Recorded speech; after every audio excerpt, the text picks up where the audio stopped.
Ay rin nga, ako'y may sasaktan na naman. Ang sasaktan ko ho ngayon ay galing pa ho ng Europa. Hulaan niyo ho kung saan. Aba, ay di sa Czech Republic.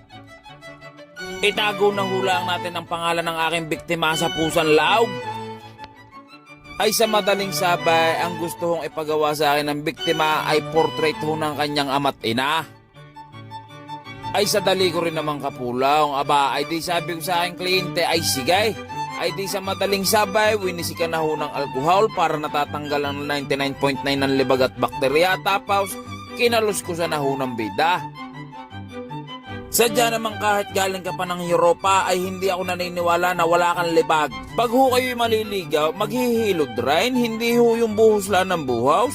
Ay kung yung libag ninyo ay natanggal ka, ay di na ang stencil ay hindi matatagtag.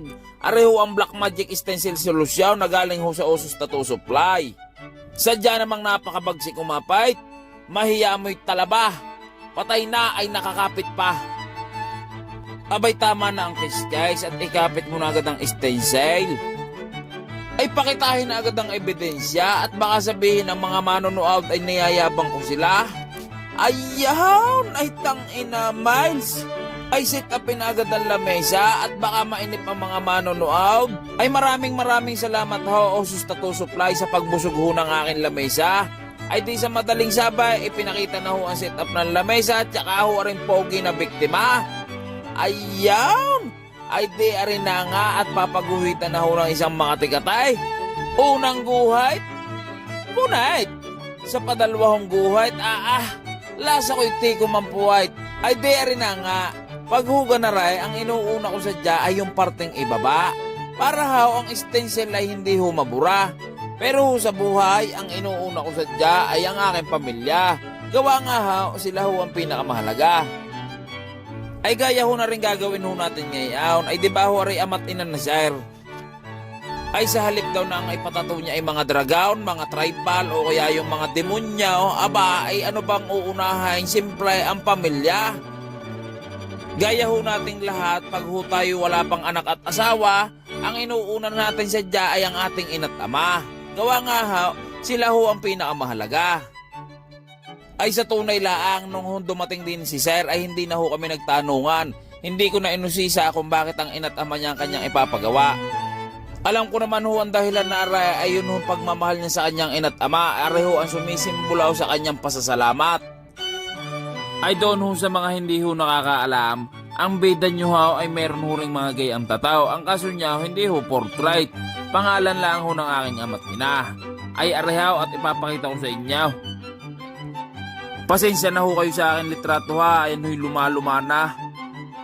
Tsaka nung panahon ngayon ay wala pa ho ako masyadong pambili ng pagkain, kaya ho ako'y manipis-nipis pa diyan.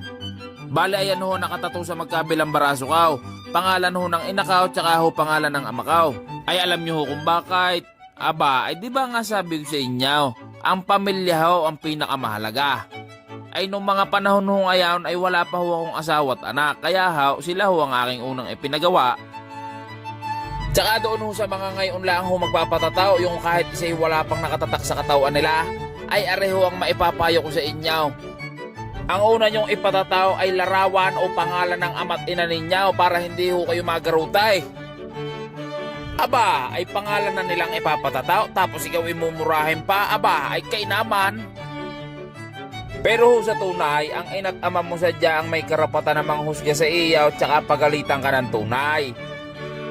Pero sa tunay, wala tayong karapatang magtampo sa ina't ama natin dahil nga sila ang nagbigay sa atin ng buhay. Ay sabi ko nga sa inyo, kung wala yung ating mga magulang, ay wala rin naman tayo dito sa mundong ibabaw na ito ay. Kaya ha, ito lang ho ang masasabi ko sa inyo. Wag na wag nyo hong kakalimutang isama sa pangarap ninyo ang mga magulang ninyo. Ay alam nyo ho kung bakit, gawa nga ha, tayo ho ang unang naging pangarap nila. Ay alam nyo ba kung sinong unang nangarap bago ka mabuhay sa mundong ito? Siyempre ang magulang ninyo. Bago tayo mamulat sa mga pangarap natin tsaka sa mga gusto nating gawin, sila muna ang mga nangarap sa atin. Ay bago pa man tayo mabuhay dito sa mundong ibabaw, ay isipin mo yung excitement at pag-asa ng mga magulang natin para sa atin. Yung feeling na gusto nilang maging mas maganda at maayos ang ating buhay kaysa sa kanila. Yung pag-asa nila na maging matagumpay tayo, masaya at saka matupad yung mga pangarap na hindi nila natupad para sa kanila.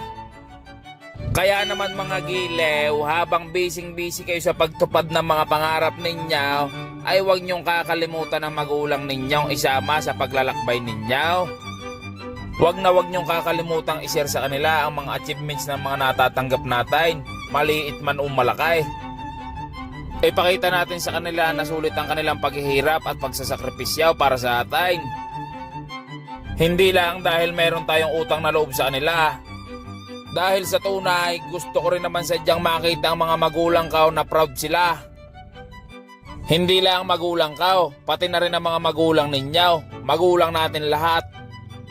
Yung iba sa sobrang kabisihan na nakakalimutan ang kanilang ama't ina, ay ibahin nyo ho ako. Kahit ho sobrang busy ka, sadyang inilalabas ka ang mama at ang tatay ka. Hindi lang ho ang ina't ama ka, pati ho ang ina't ama ng asawa ka. Ay pakitahin ang ebidensya at baka sabihin ng mga manonood ay puro lang ako kaasbagan. Gusto ko ba lahat ng makakain ka at matitikman ka ay matitikman rin ng mga magulang ka? Gusto ko dahil na lahat ng mararating ka ay mapupuntahan rin nila. Ay di ba nga ho sabi ko sa inyo, kung wala ang mga magulang ka, ay wala rin ang bida ninyo. Kaya inuulit ko, wag niyong kakalimutang isama ang magulang ninyo sa mga pangarap ninyo. Ay yung napakasimpleng thank you tsaka I love you ay napakalaking bagay na ho ayon para sa kanila. Sa hulay mga gilew, ang pangarap natin ay hindi lang para sa atin, kundi pati na rin para sa mga taong nagmamahal sa atin at unang nangarap para sa atin. Kaya mga gilew, tuloy-tuloy lang. Palagi niyong tatandaan kung sino talaga ang tunay na nangarap para sa atin. Ay doon sa mga tropa natin na umabot na sa parteng ito, ay maraming salamat sa inyo. Lalo ko pa hong gagalingan sa pinaggagawa ko at lalo ko pa hong sisipagan sa paggagawa ko ng video. Pero sa tunay lang tayo ho pala'y nagkakahaba na naman ng istorya. Hindi ko ho namamalayan, arehong itinatatukaw ay tapos na pala. Ay siya, pakitahin na muna ang resulta. Ayaw, naitang inagilew. Sagak na sagak. Ay kayo na ho ang bahalang sumintain siya kung ano sadya naging resulta. Gawa nga arehong aming sakitan sesyon ay tapos na ho pala. Ay doon sa mga nagtatanang kung ilang oras ko hindi nalaring tatunaray, ay kulang-kulang 3 oras lang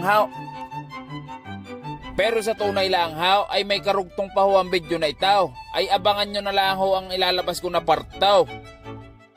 Gawa ho rin si Sir ay may ipapatato pa ho na isa tsaka ho yung sa asawa niya.